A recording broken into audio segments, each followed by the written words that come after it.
So, without any further ado, as they say, let's get into this episode. So, Amit, thank you so much for joining me. Why don't you tell me a little bit more about who you are and what you do? Thank you very much, Adam. My name's Ameet, as you said, founder from Boutique Care Homes. We've been designing, developing, and operating purpose-built homes now for the last 20 years. Our purpose has always been the same, to always do the best job possible for our residents. So we always hold this close in our minds when developing our designs. So, key message for today, good person-centered care all starts with a good person-centered building design. Sounds terrific. Exactly. Great. So why don't we start off by, obviously you've been, as you say, a number of years founder and working in the care sector. But when you think about a new care home, which you are, I know you've got some in the pipeline and what you've learned from previous care homes, and you think about design, what are the main things you start to look at and think about first? Yeah, okay. Good question. Let me just start by saying that good design can definitely significantly improve and impact the lives of our residents. Not just our residents living with dementia, but all our residents. So therefore, it goes without saying that good design principles should be applied throughout the whole home. I think I read a statistic somewhere that said about 70% of residents living in care homes have memory issues. And I would say this is about right. So normally the way we tend to do our buildings, we'll have a 2-story building or a 3-story building. 1 story will be dedicated to dementia care. And then the other floor will be for residential care. But even on our residential floors, we can definitely see that residents also have memory issues as well. And therefore, if you're designing well for dementia care and you're applying those principles throughout the whole home, which you should be, because even people on non-dementia floors are also having memory impairment issues. So good design principles should be applied to the whole home. That's the first thing to say. I always believe that you can make everyone's job easier by designing the home to have good wayfinding signage. That is a basic fundamental. And I go into other new build homes and I see that sometimes not even the basics are right. So, that's something that we do pride ourselves on, make sure we've got solid wayfinding. Getting the lighting is crucial, getting the lighting levels right in any care home, making sure that there are no shadows created, because shadows can be quite unnerving and residents find that quite uneasy. Using a good color palette of soft colors around your home, very calming colors, making sure that you've got different points of engagement throughout the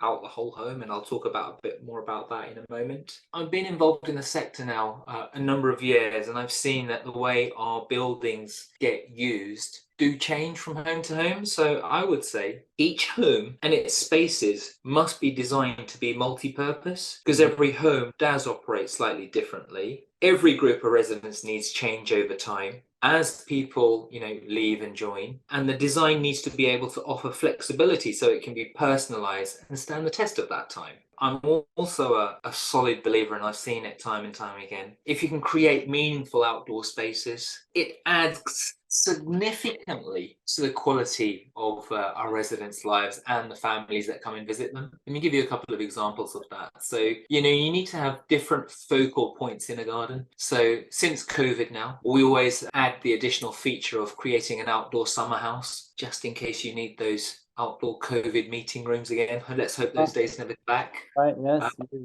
We'll put layers into the garden. So we'll have a water fountain, statues, potting sheds, lots of benches scattered throughout. But the one feature that in my mind is a standout feature, and it's something so simple. It's a circular walking path. And you think, what's the big deal about a circular walking path?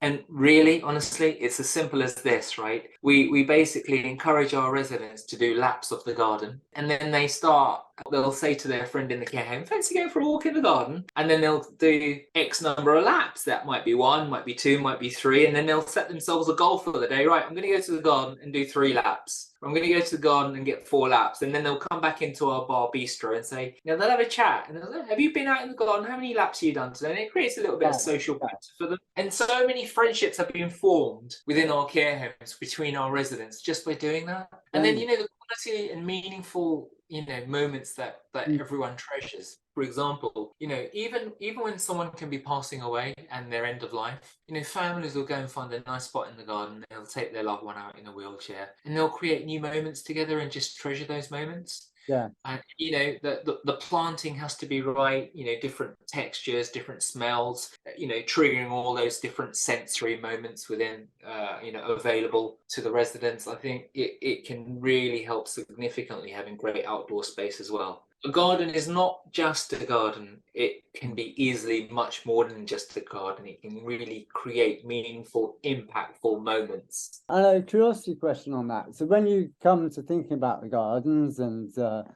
getting advice and expertise, where do you go to? Who do you seek advice from in terms of? I guess you probably learned over the years. Yeah.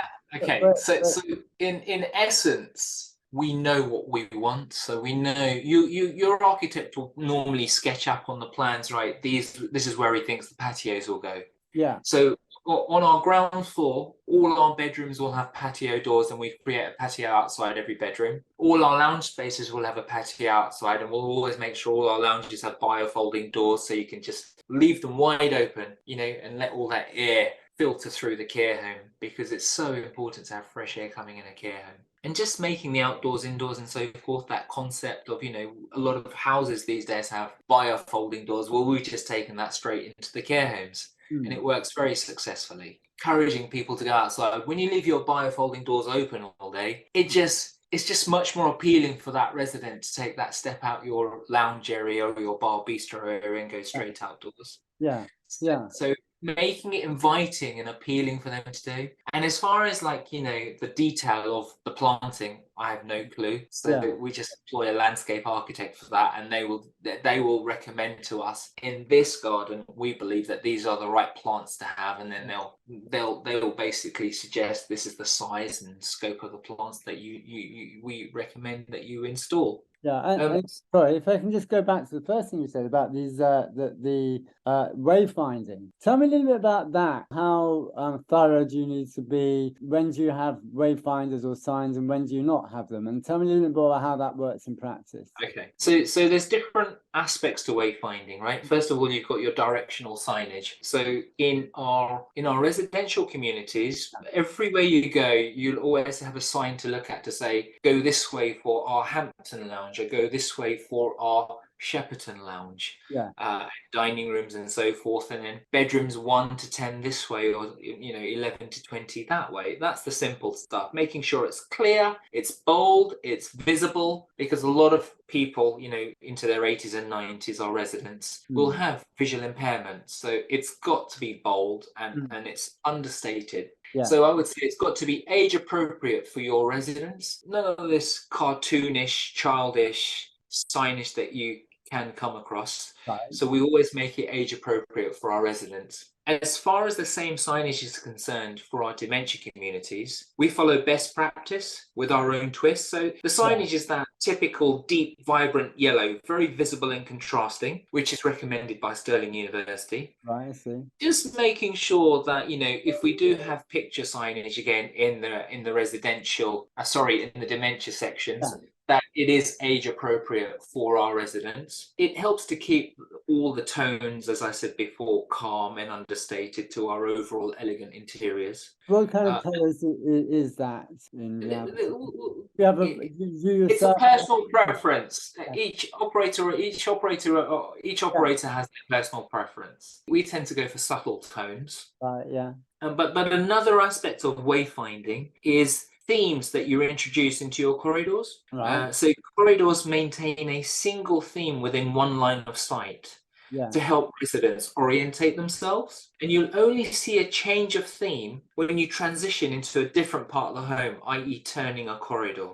So if you want, Adam, I'm quite happy to share a couple of recent examples that we put into our latest home. Please do, 100%. Yeah, so at Chartwell House, we've done a train carriage. And let me explain to you what we mean by that. So when when you're coming up to a train station, before you get there, you have lots of visual and acoustic cues. So in the same way, as you approach our train carriage, as you go down that section of corridor, we've got pictures of trains, station signs, a station departure board, before you actually arrive to the train carriage itself. You know, interior designers would refer to this as design layers. These provide our residents many cues as possible to help them recognize where they're going to. Right. So other than the signage on the wall, what I mean by wayfinding is that there are different themes around the home to help residents recognize where they are. Another thing we've introduced recently, and we've just tried it for the first time again, we've created an indoor garden. And so what we've been able to do, we've got bunches of flowers in a corridor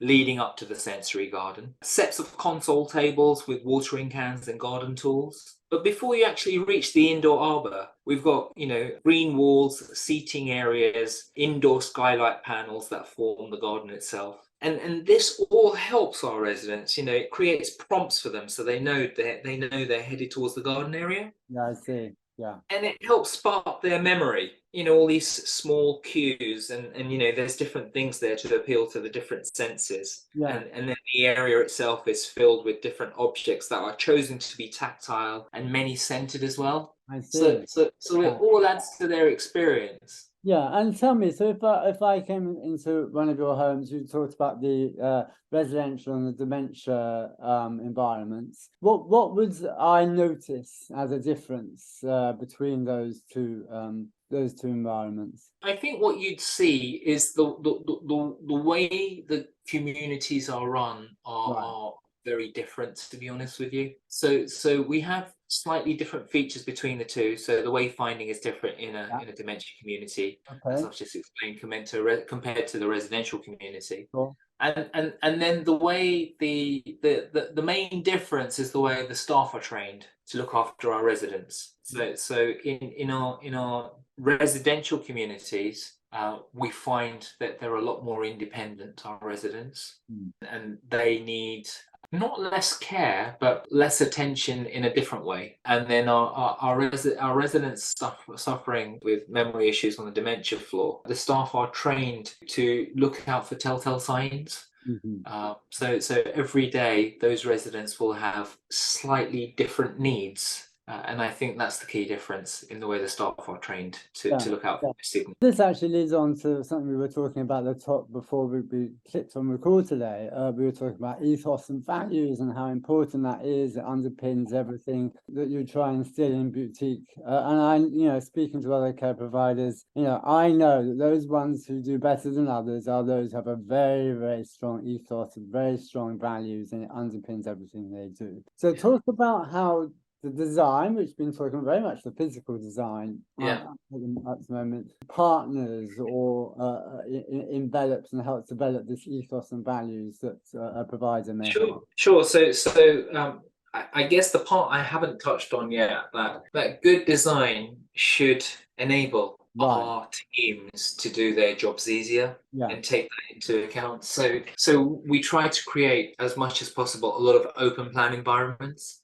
So where we have, for example, maybe a lounge and a dining room, we'll try to make sure that they're opposite each other to start with. So, you know, movement from residents from the lounge to the dining room, they don't have far to travel. That way the staff can be concentrated in those areas at peak times. We'll make sure that, you know, there's vision panels, so glass windows, full size, full length. So, you know, as staff are walking past, as our team are walking past, they can see what's going on in the different rooms. If anyone's looking for help, they can easily see that and go and help our residents. Yeah, I see. But fundamentally, our ethos and values, I believe, underpin what brings a boutique care home together.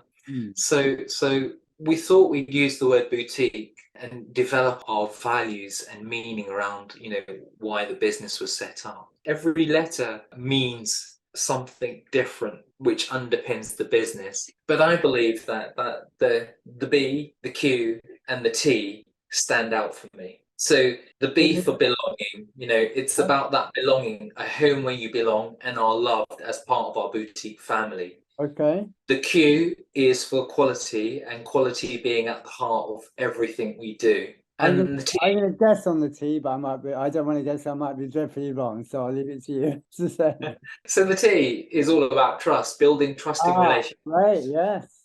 So, sorry, I interrupted. Tell me a little bit about trust. So is that trust for team member with team member? Is that what you're... Our ethos is triangulated, right? So our main stakeholders, our team members, our residents and their families. Our ethos is we are a warm and loving family where everyone feels at home. In order to make that successful, all relationships have to be based on trust and openness. So our O stands for openness. Transparent, honest care where you're listened to and respected. So, it's a holistic approach to care. If there is anything, if anything ever goes wrong, we're open about addressing what we need to address, work out what needs to be done, work out what support is required. We're all human, we're not machines, so we're full of feelings and emotions, and we need to listen to everyone and take action. That sounds terrific. That's great. And also, I just going back to the physical design again. So for those listening and like, yeah, this sounds great, but I don't, I need advice. Apart from coming to you, Ameet, and asking you directly, where do let's say imagine a listener is thinking about a new home and have not really perhaps thought as the physical design as well as they maybe should, and now thinking how best to do that. Where do they go? Where do they seek advice from? Yeah, so it's like anything you want, right? If you, I guess, once you know which shops you like down the high street, you know where you're headed. Yeah. So in a similar vein, go and look at new care homes, go and look at new designs, work out which architect did which piece of work, find a home that you like and the design that you like and the things that appeal to you, find out which architects did that work, and then go and meet them and then work out who you want to work with. That sounds great. And I love this idea of, I want to ask you a little bit more on this, the architect, about how to get a good working relationship with the architect. Now, I don't know, but I presume you probably had better architects than others working in collaboration.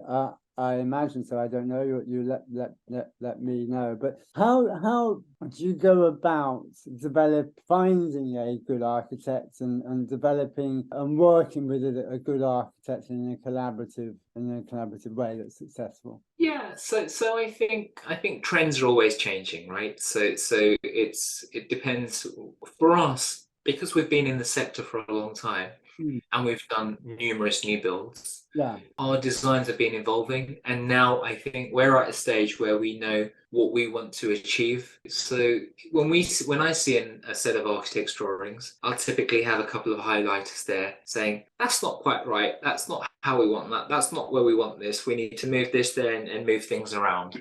Yeah. I guess that's easier for me because I've been doing this for a while. But any experienced architect should be able to support someone to say, well, that works better this way, and give you options and tell you why that would work better that way and why it doesn't work better the other way. So I think always looking for, a good track record in your architect is a good thing. Great, fascinating, and some great tips and advice here. And up to now, is there anything that we've not covered that you would like to cover that we've not talked big question. So I would say we would always like to look for a good track record in the professionals that we work with. Right.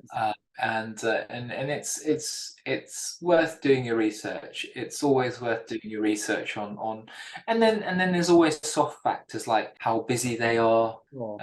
Sometimes you don't always know how busy they are because that will always fluctuate on service levels. Yeah. But I guess as long as you're clear in terms of your timeline and your time horizon, then most people should be accommodating. That's great. That's great. And more generally, in this episode, is there anything that you want to say that we've not covered up to now? No, I think it's been a really good conversation, and thank you very much for giving me the opportunity to have this. Great. Wonderful episode. Thank you so much. And thank you so much for being a guest on the Care CEO Success Stories podcast.